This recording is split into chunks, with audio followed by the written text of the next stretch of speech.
I will find you. You will ask, what will you do when they find me? Don't be scared of yourself. Hi, I'm Dawn. And I'm Ashley. We would like to welcome you to the Work It, You Are Worth It podcast. Where two friends sit around and talk about healing, growth, and healthy relationships. Hey, Ashley. Hey, Dawn. How are you? I am good. How about you? I'm great. Good. It is a beautiful day here in North Carolina. It is beautiful here as well, but we are hitting that, I've talked about this last week, but the fall weather. So I woke up this morning to was 60 degrees, and it's supposed to be in the middle of the day, it'll be 87, 88 here. That's what I hate, because I have to literally I have to change clothes in the middle of the day.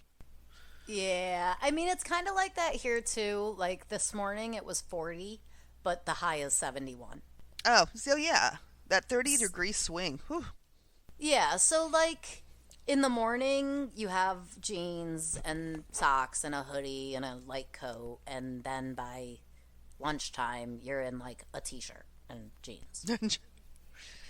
Yeah. But see, I kind of I'm waiting for it to be the weather where, and this is beautiful to me, I love this, but I'm waiting for it to be I guess it kind of is 70 all day, where I could wake up in the morning with my hoodie and just wear my hoodie all day long. Yeah.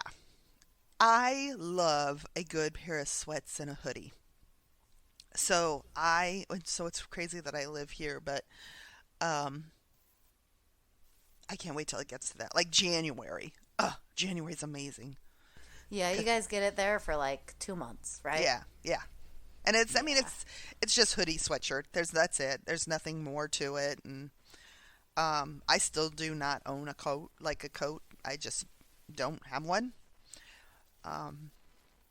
Even a zip up anything, because I just throw on a sweater.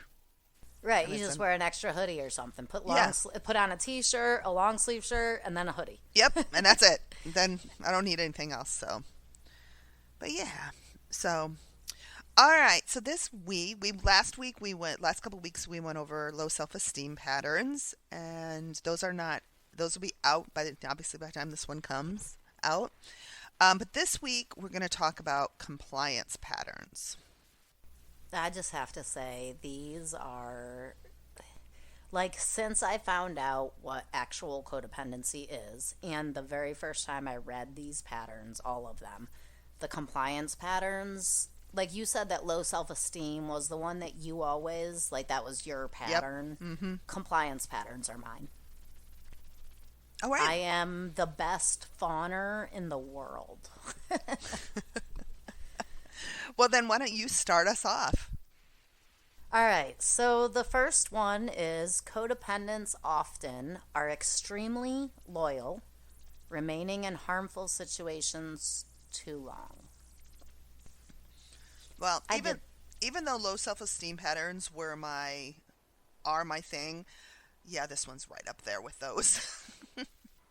Yeah. I mean, if I look at my life and the course of my life, in every single harmful situation that I was in, I stayed too long. It took probably 15 years for me to finally confront Nick on his alcoholism and really mean what I said with it. I will not be around that harmful situation. It took me 15 years. It took me 10 years to realize when my oldest children's father was not healthy. And I remained in that harmful situation for a good 10 years longer than I should have. Really, when I look back at my life, I have spent the majority of it remaining in harmful situations, attempting to convince the situation not to be harmful.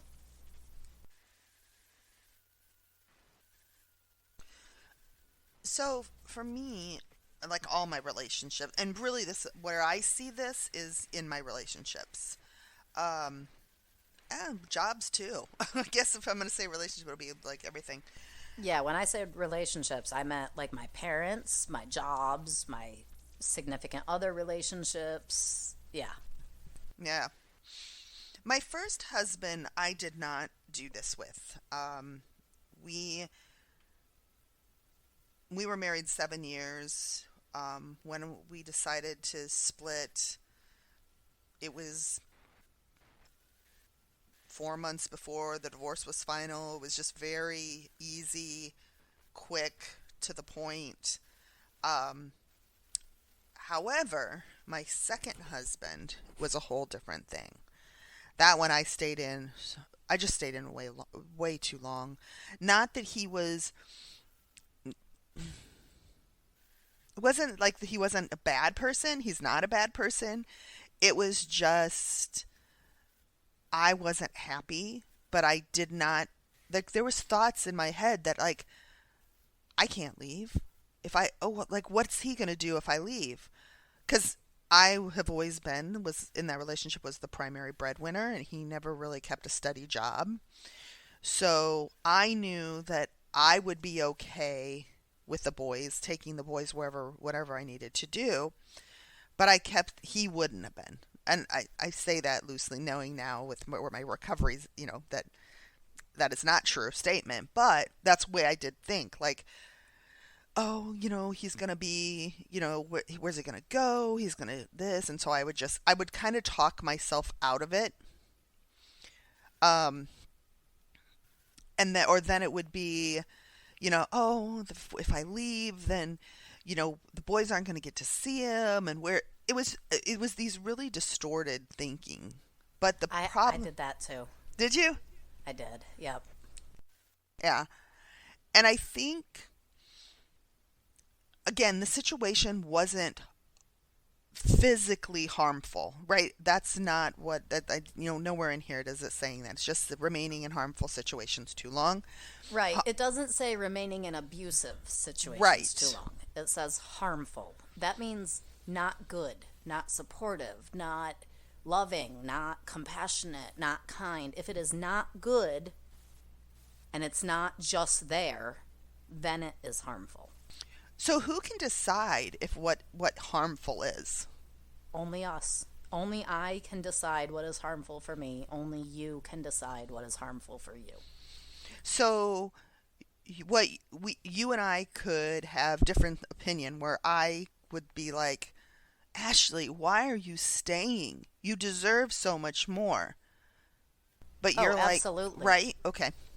Absolutely. I mean, there's many people so let's just take, I don't know, I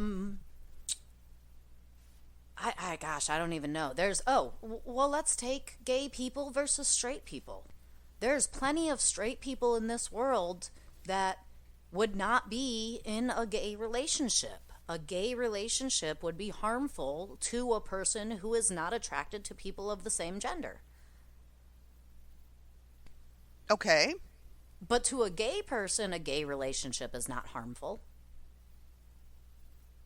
To a gay person, if a gay person was trying to be in a relationship with a straight person, it doesn't matter if that straight person is the kindest person in the world. If the gay person is not being true to themselves and is not acknowledging how they feel and what they need, and they are in a relationship with a straight person, that relationship can be harmful to them. It doesn't matter if the other person is not doing anything quote unquote wrong or bad. It's not about, this is a good person or this is a bad person. It's about if this situation, relationship, conversation, whatever, is harmful to me.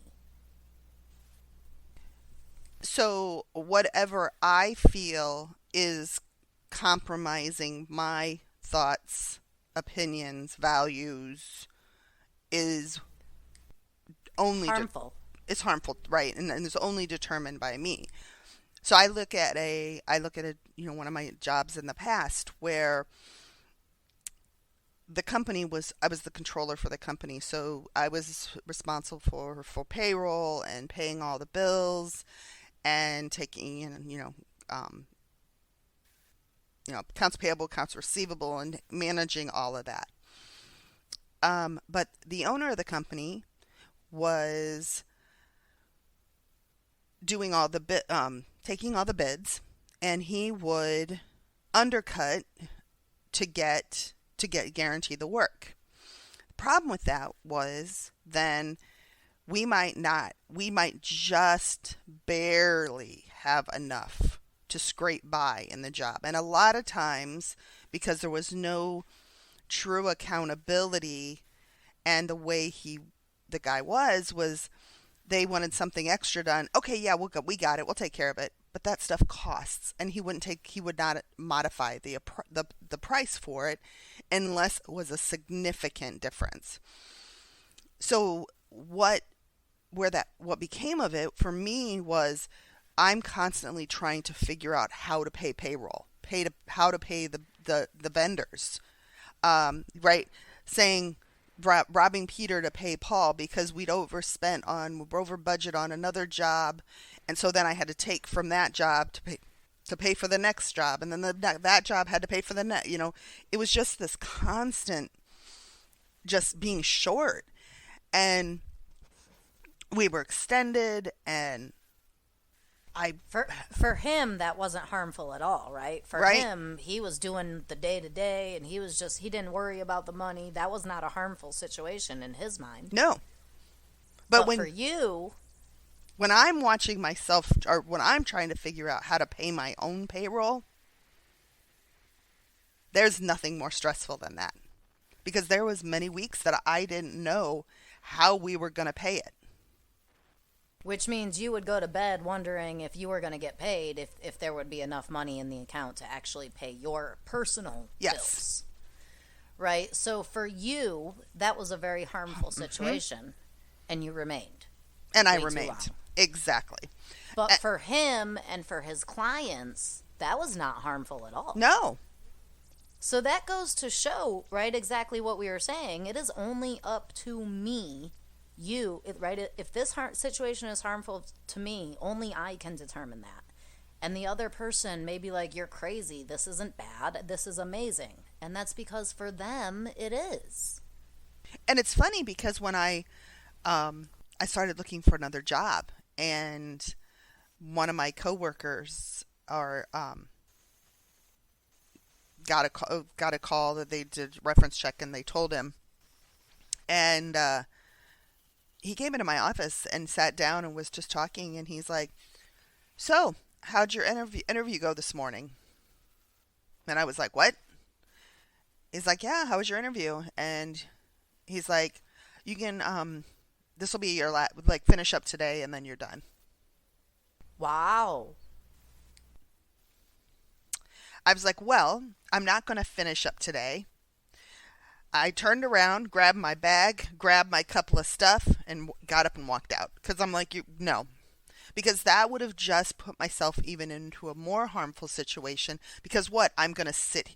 And that could have put him in a harmful situation. Why would you let the controller of your company, who has all control over all the finances, who has had extensive conversations with all your clients, you're really going to let that person stay? So it sounds to me like as soon as you realized what was going on and you accepted it and realized, you then did the in recovery side of this, which is I am committed to my safety and leave situations that feel unsafe or are inconsistent with my goals. I love that. And I don't know why that it has not stuck out to me until today.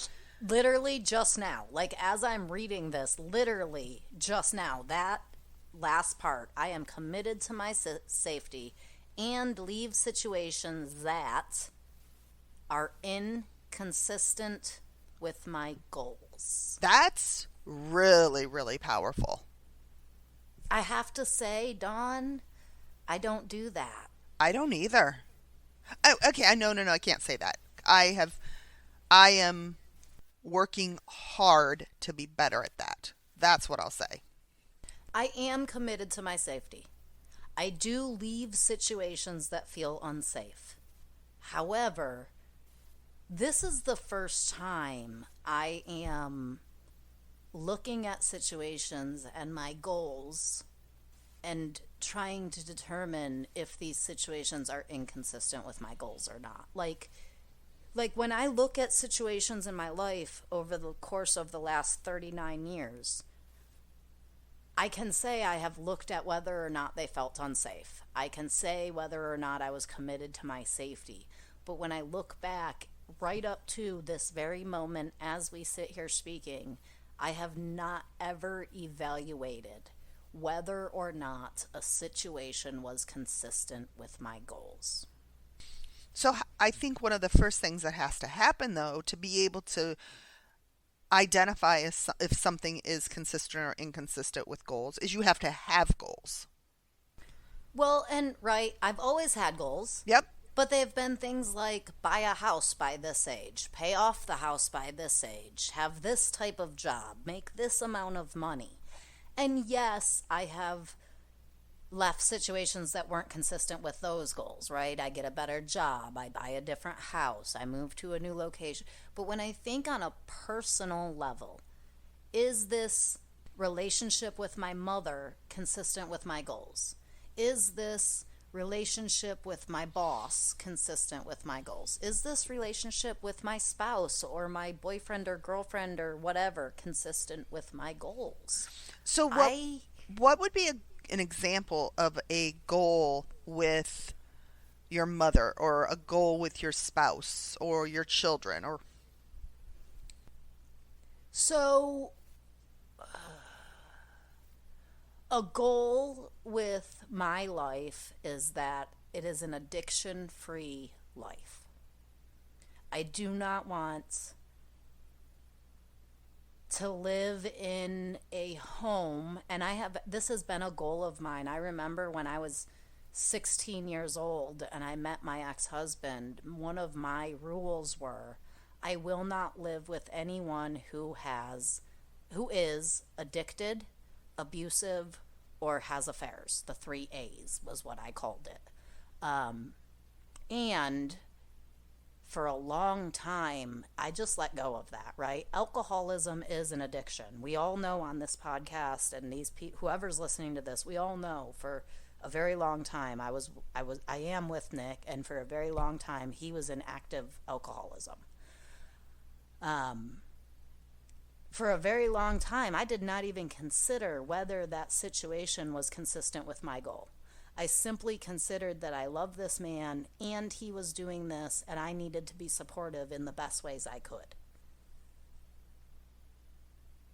Now, for the very first time in my life, I am actually considering whether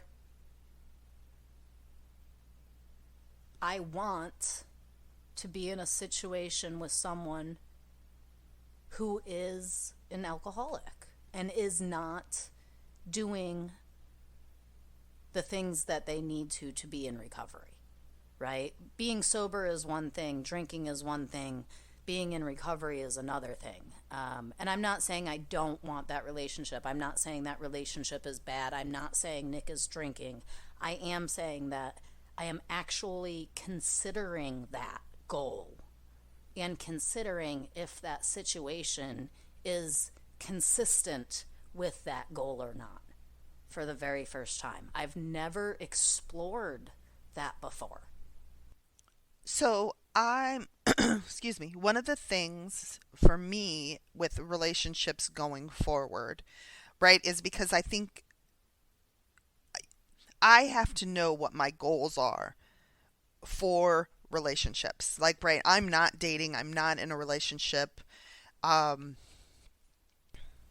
and not only that, but like, I think we also have to explore if those goals are minimal or if those goals are what I really think I deserve, right? Right. So I have one of the things I think is really important when you are starting to And this is important in any aspect of life, but I'm going to use from my perspective right now of when I go out, decide to start dating again. I have made a list of what I call deal breakers. Those deal breakers are inconsistent with my goals. And I think that is important because I have never done that before. Like usually what I would do is if I would go into a relationship would be, oh, do they like me? Okay, check. Right. That's all I ever considered before, is whether or not they wanted to be with me. Yep. If they want to be with me, perfect. That's all I need. And then we'll get into the relationship, and from there we'll decide who's going to change what to make it fit. Yep. Exactly. Instead of coming at it from a place of, okay, my goal is to live in a loving, supportive home that Coda takes up a lot of space. And so the person that I put into my life has to respect what is important to me. So in other words, that's Coda 4 nights a week. So you're jumping to the next characteristic. Oh, I am, aren't I? Right? So codependents often compromise their own values and integrity to avoid rejection or anger. And in recovery, I am rooted in my own values, even if others don't agree or become angry. So finish what you were saying now about what you require, because I think that's the in recovery portion, right? Yeah. Because I'm not giving this up, right? I'm not giving up something that gave me my life back. Why would I even consider doing that? So I need to be able to ask a partner, someone that I'm considering being a partner, let me word it that way, how you feel about I'm not available X number of days a week. If they don't like that or they have a problem with that, there's nothing wrong with that. But there's nothing wrong with me either. It just means, okay, this isn't quite a fit. Because that means that's inconsistent to my goals, and I am not going to jeopardize my own values. You're jumping into the next one, too. It's crazy how this works. Keep going. Sorry. We'll No, read the you're next good. one when you're done. You're good.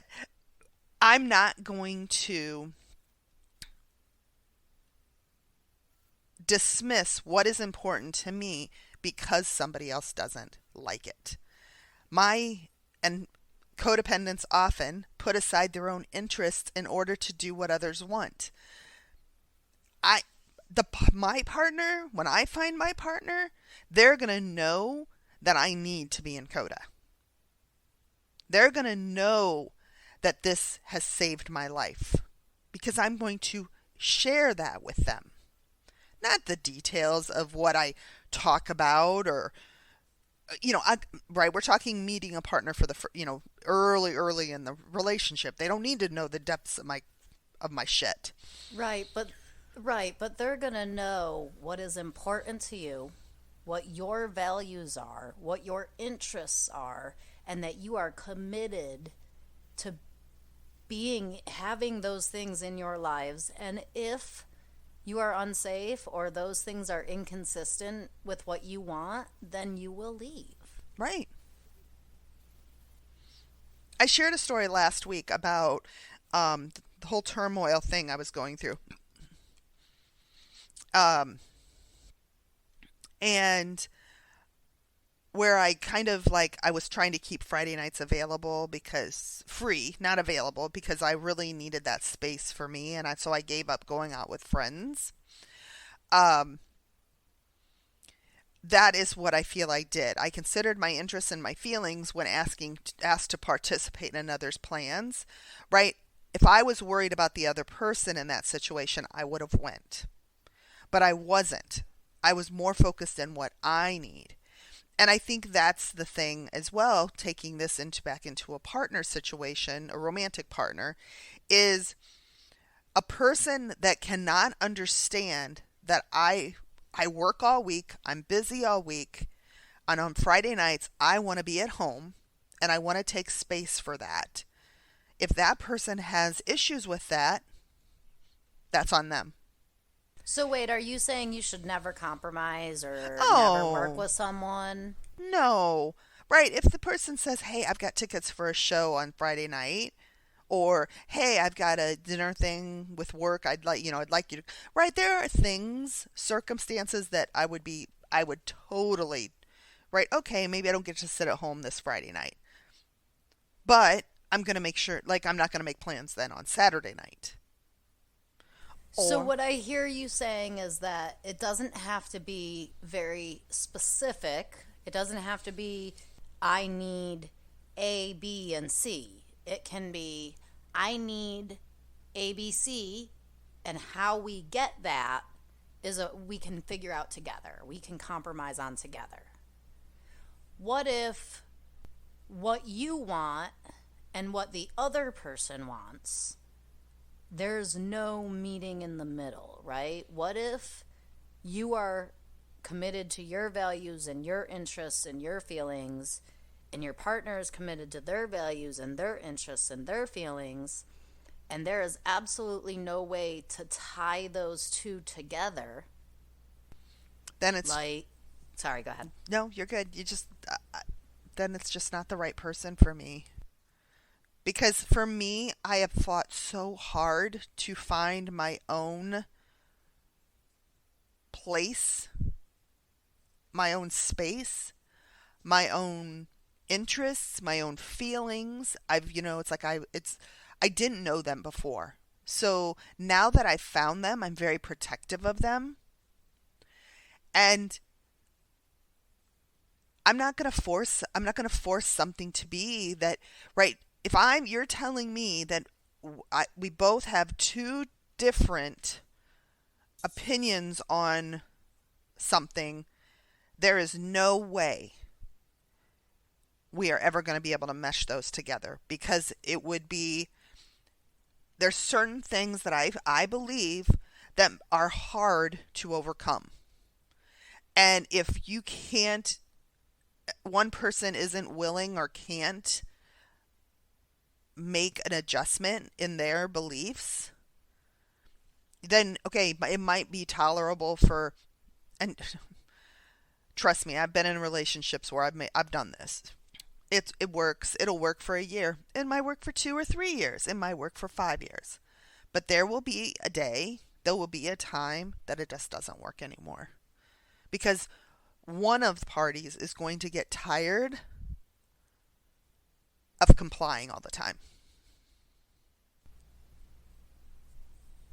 Yeah, compliance patterns are my thing. So, I mean, go ahead. It's it's hard, right? Because there's such a fine line between being considerate and being compliant. I want to be considerate.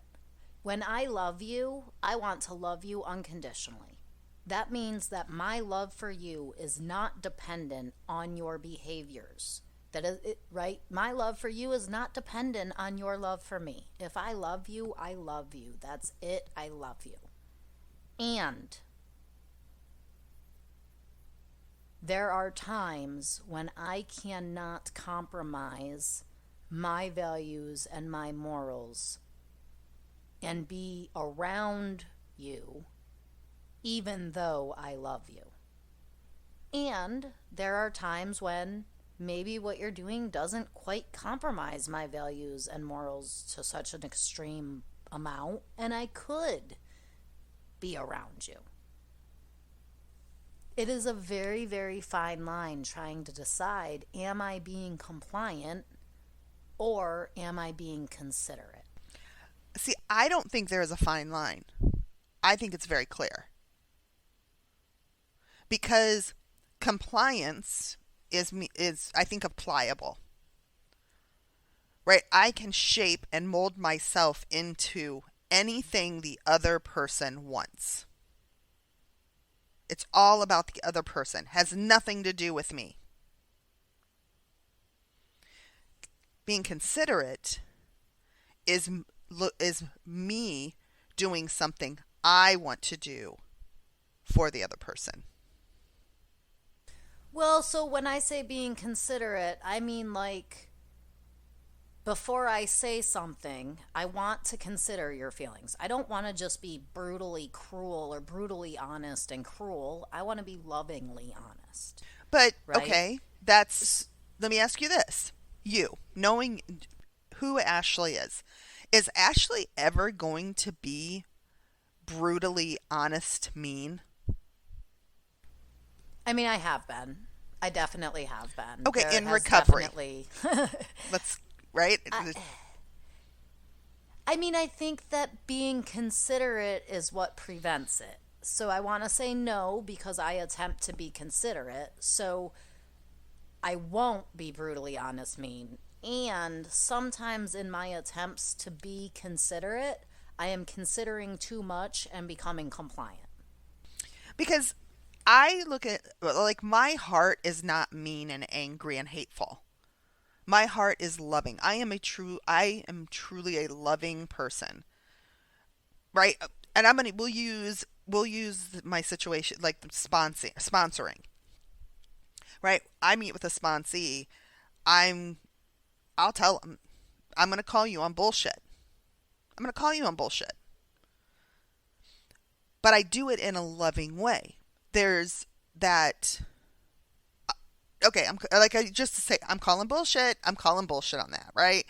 And they don't take it any wrong way because they know my heart is love. But go ahead. What I think I hear you saying is, if I know I am coming from a place of love, then I know that I am being considerate because I am coming from love. Yeah. And I think the person, like I said, I am a person of love, and I'm not trying, my intentions are pure. I'm not trying to hurt you. If my words are short, it's because of something, not because I'm angry and hateful and mean, right? It's just, you caught me off guard. I was a little short. So I think that leads into our next, right, pattern here. Codependents often are hyper vigilant regarding the feelings of others and take on those feelings. That And in recovery, I can separate my feelings from the feelings of others. I allow myself to experience my feelings and others to be responsible for their feelings. All right. Codependence often, compliance. In recovery, consideration. Right. So, and that's why I said that lead into that, right? What I hear you saying is, when I am, just because I say something and they think it's snarky, if I am coming from a place of love, I am not responsible for their anger or frustration with Right. my perceived snark. I am responsible for knowing whether or not I was snarky, and I am responsible for knowing whether or not I felt my feelings and said what I needed to say. Yeah, I had a situation happen, was it this week or last week at work? And my manager just, I don't know, she was just annoying me and was just making some comments and whatever. And I snapped at her. And once I stepped away from it, I came back and I said, I know I was a little short earlier, and I apologize. That's all I said. I didn't justify it. I didn't anything. I made it nothing about her. But that was simple. I know I was short, and I'm going to apologize for it. Because I think that's part of what we have to do. Like, I got to own my shit. And when I do something that is, right, if I'm short with someone and it comes across, like, I know if I'm being short.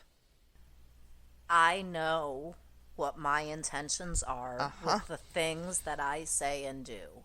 And I can look at my situation, look at what I said or did, and I can decide if I feel as though I was quote unquote wrong And if I decide I was not wrong, I can allow myself to feel as though I did not do anything wrong, and I can allow the other person to feel angry or frustrated or whatever it is that they feel without me needing to change their feeling. I want to get to the accept sexual attention when they want love. We've got Is that that is skipping one? Dang. That's okay. We can do that one. This one really let's fast. I'm actually tie them together here. Okay. So codependents often are afraid to express their beliefs, opinions, and feelings when they differ from those of others. And then in recovery, I respect my opinions and feelings and express them appropriately. Right, so that's kind of like what I was just saying. I can say something I feel like I need to say. I can make my feelings known and make my voice be heard. And the person I am talking to can take that as snarky or rude or controlling or whatever. And I can allow them to believe that it was snarky or rude or controlling, and then examine, was I being controlling, snarky, or rude? No, I was not. Okay, I respect that I feel this way, and I am not being snarky or controlling, and I respect that you feel that way. You can feel like I'm being controlling, but I have said what I needed to say, and I have made myself heard in a respectful manner. Of course, we always express our feelings and opinions appropriately, and then let it go. It doesn't matter if they agree. We just let it go once that's done. You know, I was going back to the story with my manager, and I apologized for being short. She's short all the time. She is downright rude to people. And I could have made it, well, I'm not going to apologize because she never does, and I'm not going to feel bad because, right, she deserved it. You could have taken yourself to her level. I could have, exactly. But I'm like, no, because part of this and part of what recovery is leading by example. I get to do things differently, and I get to handle myself differently than I would have before. Because my opinions, my feelings are important, and I really respect myself now. And I think that's what that in recovery is saying, is I really respect my opinions. I can say them without the worry of how they're going to impact someone else. My feelings matter. It's crazy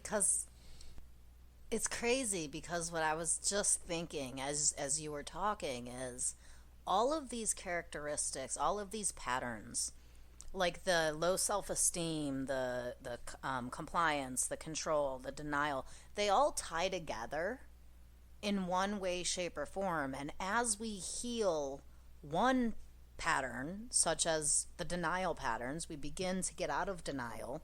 Then we begin to heal the low self-esteem. Then we begin to heal the compliance and control. Then we begin to heal, like they are all interlinked with each other. Very much so. And they are in a very specific order.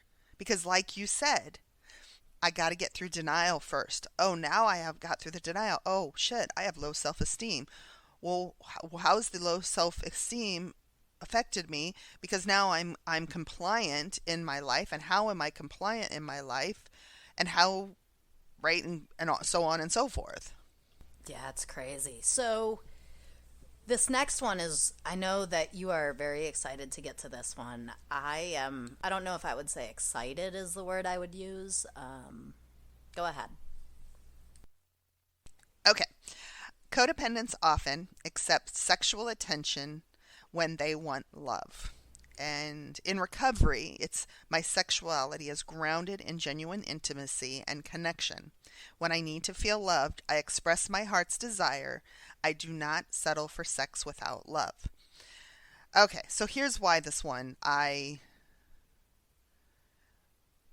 been using sex as a tool for as long as I can remember. because I wanted love. I did not think or believe that I was worthy of love, so I accepted sexual attention to validate my worth.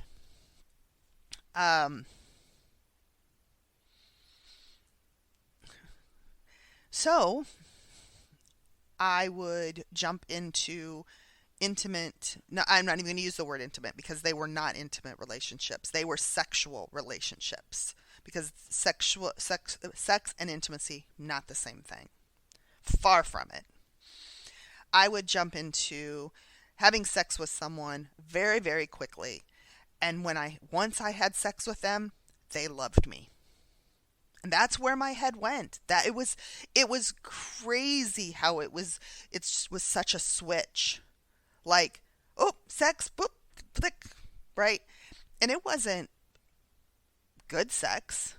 Had nothing to, like, it wasn't. It was literally for a tool for me to get what I wanted, and that was love.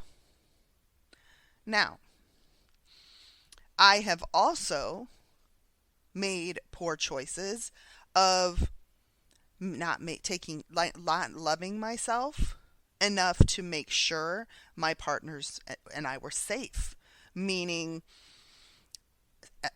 having STD tests before you become intimate, getting to know someone before you have sex. What I found in recovery was what I really want is intimacy and connection. But what I found through it with recovery is I can have intimacy and connection outside of a romantic partner. I have intimacy and connection with you. I have intimacy and connection with my friends.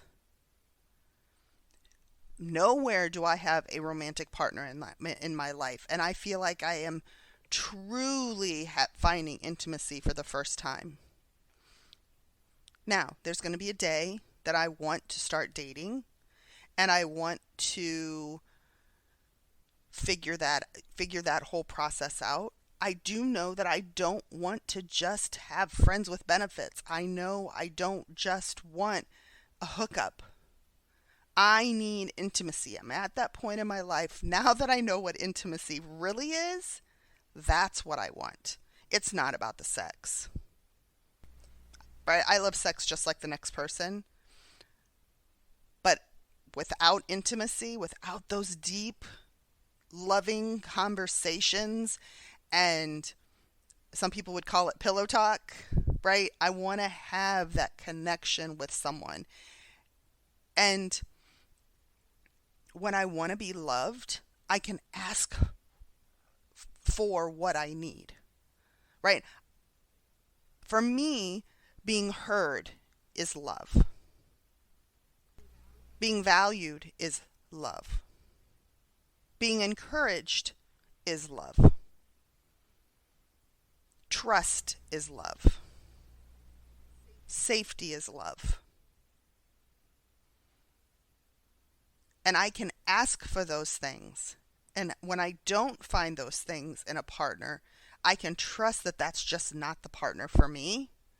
And I can keep moving to someone else instead of just wasting more time. I have wasted more time on romantic relationships in my life. And I'm not going to say I regret it because I'm so grateful for all of them because they wouldn't have gotten me where I'm at today with recovery. Mm-hmm. But I'm not ever going to settle for sex without love. So for me, it's a little bit different. The way that yes, everything you're saying applies, right? I started using sex to find love at 14.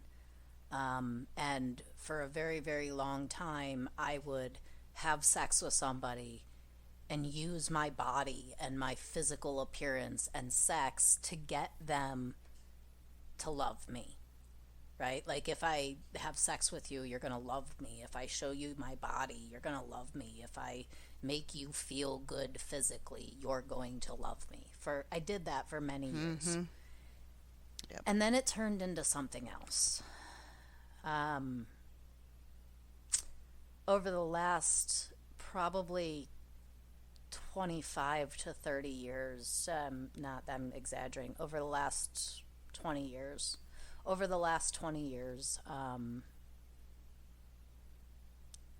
it has turned into accepting sex when what I genuinely want is love, right? Like everything you were describing, the intimacy, the connection, the conversation, the just sitting and talking about nothing and everything and things that may or may not matter in 6 months and possible dreams and hell, just sitting and looking at the stars, just going for a walk and holding hands, just connection, right? Like, I have spent so many years accepting sexual attention instead of demanding genuine connection.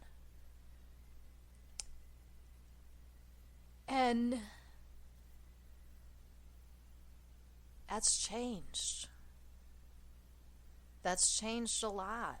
I mean, for so long, I remember just like laying in bed thinking, okay, if I have sex with you, you'll be happy and you won't leave. And I would just have sex with him because that was one of my jobs, because that's what it took to get someone to stay.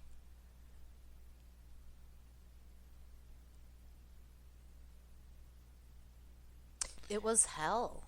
It was a constant searching and a constant longing. And there's been a couple times in my life where I have felt genuine connection with sex, right? Sex without love has been the norm in my life. And I don't necessarily think that's anybody else, right? I think I settle for it. I don't let people know what I need. And so I just take what they're willing to give because I don't demand more. So I have a interesting story with my first husband.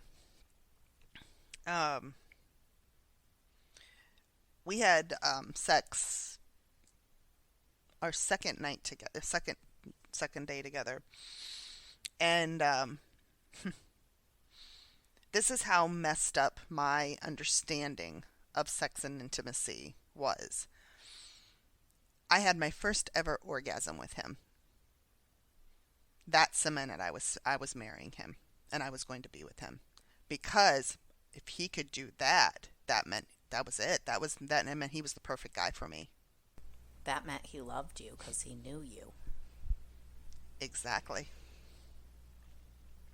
All right, so the next one is make decisions. Codependents often make decisions without regard to the consequences.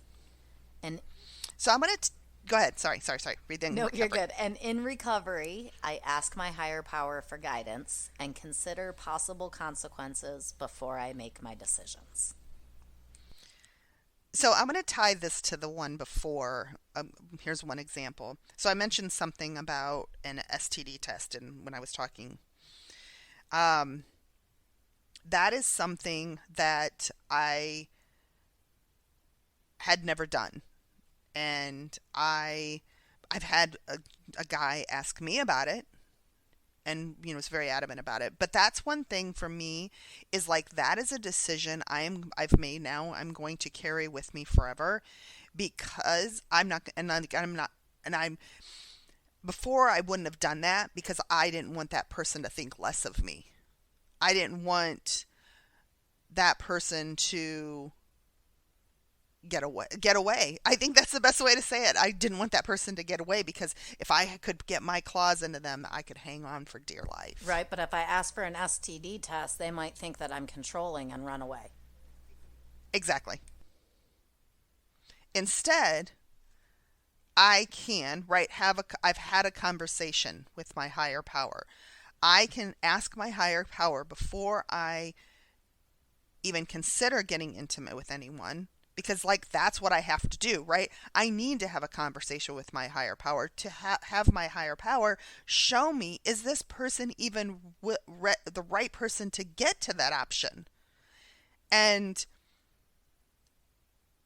like that isn't something that happens overnight. Like that isn't happening. Like for me, that's going to take time. But I do know that I am not going to worry about the consequences of that question, because again, it goes back to, if it's the right person for me, then they will have no issue with it. Well, so let me ask you though, you said you're not going to worry about the consequences. That kind of is, right? You have considered possible consequences before making this decision. If it is the right person for me, then they will have no issue with it. If they have an issue with it, those are both consequences. If they have an issue with it, then they're not the right person for me. I guess you're right. So yeah, and I think I was thinking of it wrong. But yes, like I'm living my recovery by considering the possible consequences and not worrying about the possible consequences. Well, and part of what you're doing also is the in recovery for the next one, right? So the next one is, codependents often give up their truth to gain approval of others and avoid change. And in recovery, I stand in my truth and maintain my integrity, whether others approve or not, even if it means difficult changes in my life. Holy crap, Dawn.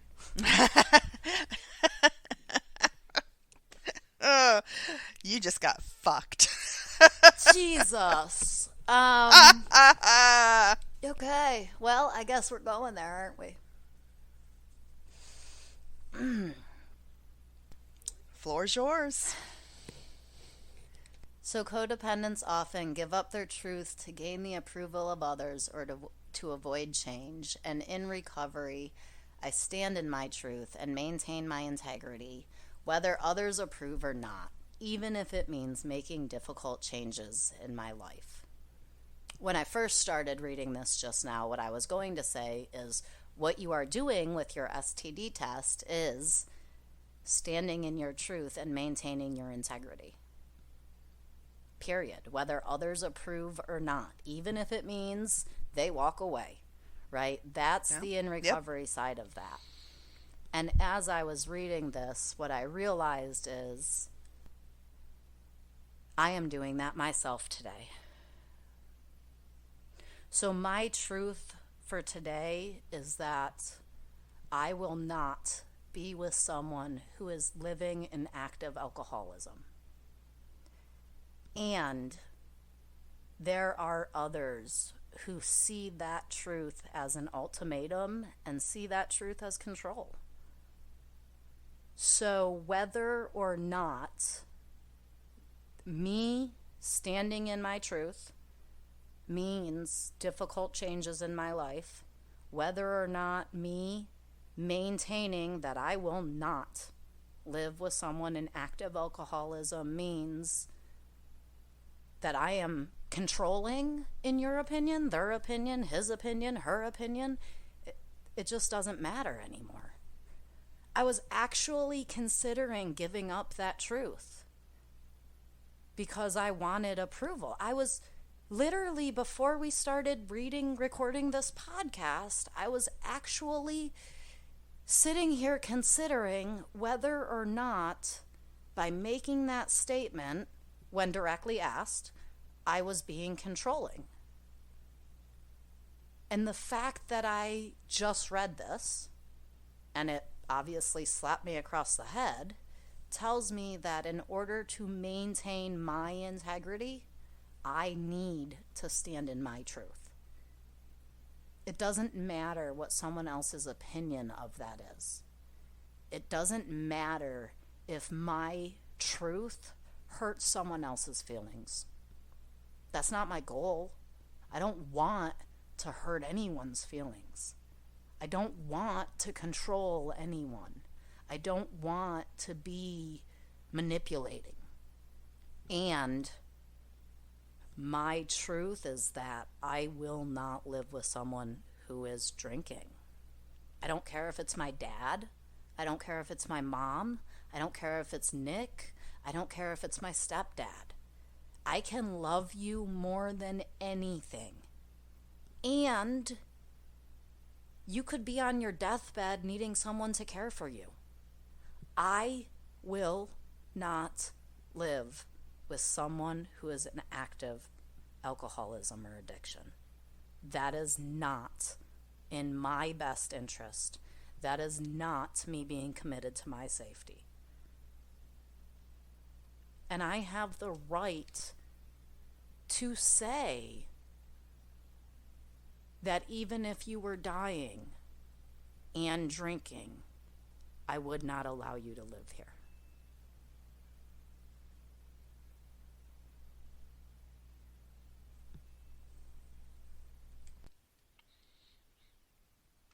I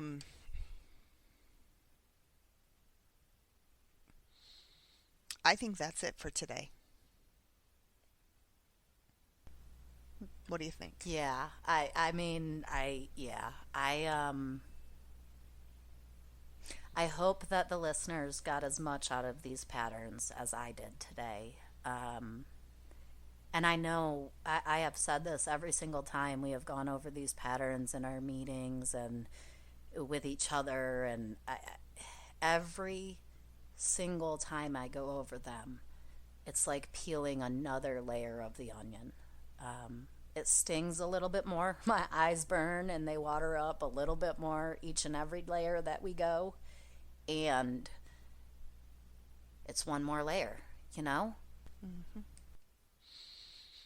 The one thing I'm going to say is, and I've learned, right, we're doing this recovery the way it works out. We are being given what HP knows, higher power knows we need at that time. We're going through these recovery patterns for a reason. What the chances of it being right now? Nah, no chances to that. Yeah, It's exactly no coincidence. not at all. And so I think one of the things I have found when there's no more of well, that's a coincidence. No, things happen for a reason. My higher power is Where's working the lesson? in me. Yep. Exactly. Where's the lesson? Yep. Where's the growth? Where's the reason?